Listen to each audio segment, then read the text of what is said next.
In a previous video, we were trying to deal with the non-deterministic random data, where every time we run the test, new set of numbers were generated and displayed, and that made our image snapshots inconsistent.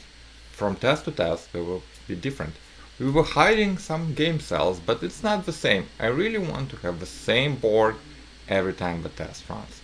So let's see how this board in Sudoku is generated inside our application. We're mounting the app. The app is really just a wrapper around the game component. The game component, looking, calls this method getUniqueSudoku. So that looks like something that generates the board. Where is this method coming from? GetUniqueSudoku. This seems like it's here. I see a couple of arrays when I see Sudoku generate. So let's put debugger here to see what the generate method returns. So I see it's returning a long random string, and then we're converting it to an array, and then we're generating a unique Sudoku board from that array. So I think, why don't we stop this Sudoku generate method? So first things, we need this value. I can take this value, I like it. Let's see, to copy it into the clipboard, I'll say copies and the name of a variable. So I'll bring it here. I'll say, okay. So we copy the value that we want. Now let's stop this Sudoku generate method. This Sudoku generate, where is this object coming from? Get Sudoku.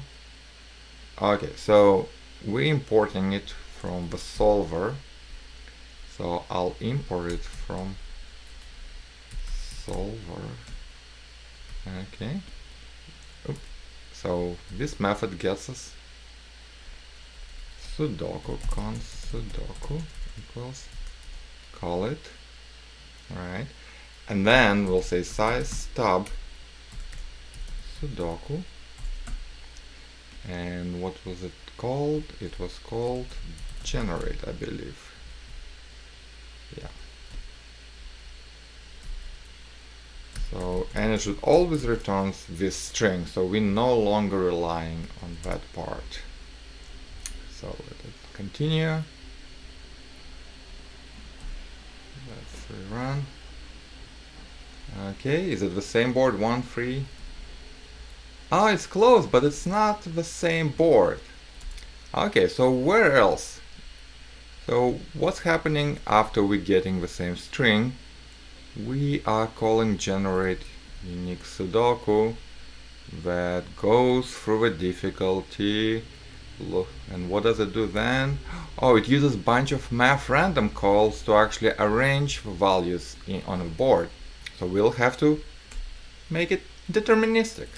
So size stub math random, and let's always return 0.5, which is between 0 and 1 with math random. Okay, so we get 1394, and if we run 1394, excellent, we're getting the same board every time we run our test, and we can see that our random stubs were called, our random was actually called 90 times. So there's one more detail that I want to show. You can see that because we stop this method random, we can see non-trivial delay because we're calling all the stubs while generating the board. So before we take the image snapshot, why don't we do the following? We can take a look at the field cells, and we'll look about like, I don't know, 50 of them. So what we will do, once we mount, we'll try to get all elements of this class, and there should be, I don't know, maybe 60 of that.